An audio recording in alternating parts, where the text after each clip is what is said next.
Okay, this is the front of the machine. What I've done is I've made some holes here to take the various buttons, switches, e-stop. This is pretty thick stuff here. I've got a DeWalt drill, but it's crap. Battery's long gone. So I use the air drill so I can ever-ending supply of power basically, and I can get in places where I can't get in with a battery operated drill. So drilled a row of holes, broke through, and take it out with this file size. I got a big coarse bastard for that one, but I couldn't lay my hands on it, so I took it out with this one. And as an example, here is the original. This is the original e-stop. It's got a little peg, so I've filed a little square, and that's an example there. I've ripped out, that was the old case for the Fagor control unit. This is some of the wire I've ripped out here. Here's some more wire I've ripped out here. This is really sorting itself out now because I've thinned it out. I mean, it's pretty bare now. So you can. I've made up this plate as well. This is a bit of really bad 1.6mm aluminium plate. I've cleaned it up. I cleaned it up with a flap disc. It come up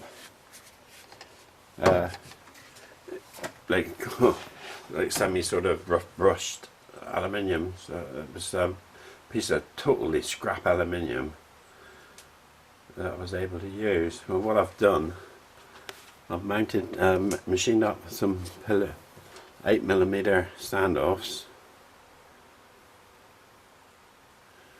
and so it stands above this mounting rail here, and that is I've drilled and tapped into the mounting board behind 6 holes, and then on here I've mounted I've drilled this out, actually drilled it out on the CNC milled. I don't have to worry about accuracy, takes care of itself, so to speak. So the smooth stepper will fit on there. I've probably got that tough one here I can show you as an example.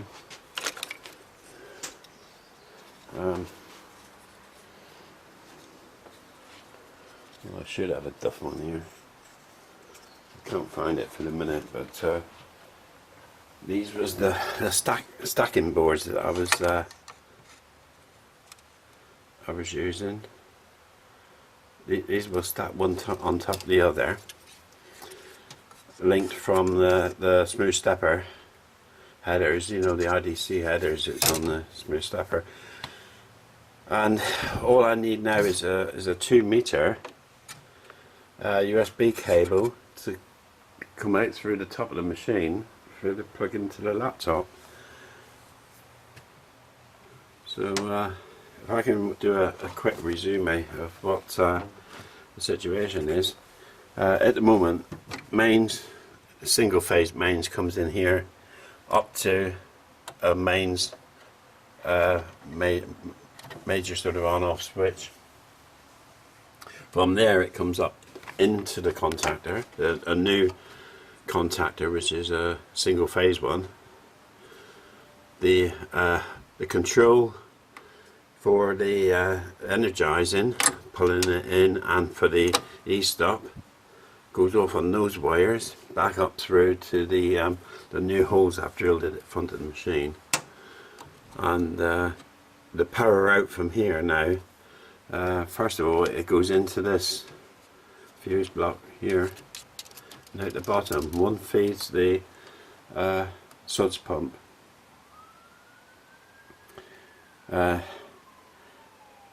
The suds pump will be controlled, turned on and off by software, but obviously it isn't yet. The other single phase 240 volts goes down, for the moment, just simply goes down to the VFD that's controlling the main spindle motor. Again, that's outputs is connected up, but it's running off the dial at the moment to be controlled by software. As soon as I get this lot up and running. So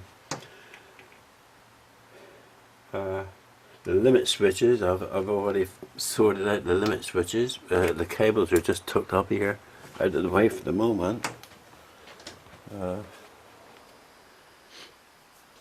Sometimes on these machines they add things like labels and that.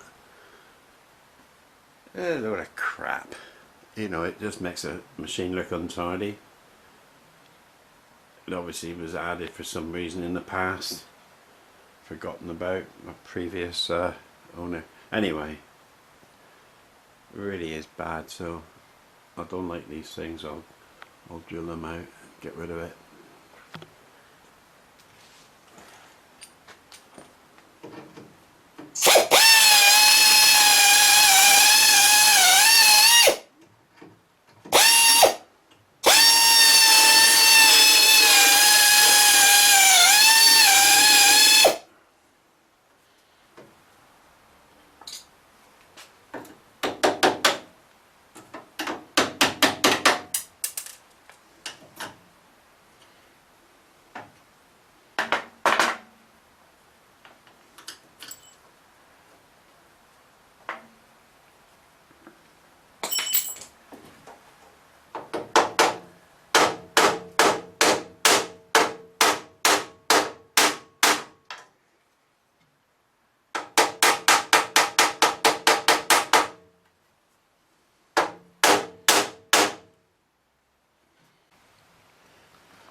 Well, what I've done, this is the wiring so far, is that's the emergency stop, and that's the go. So if I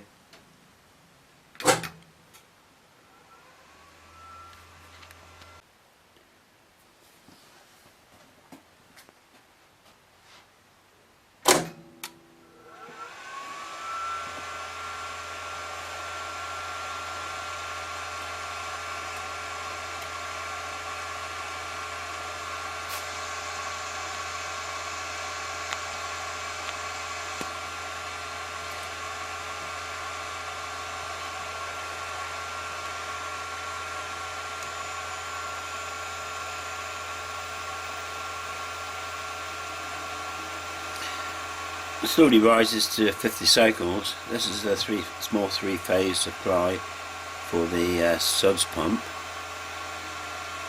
I can control it with the pot, reduce the cycles down.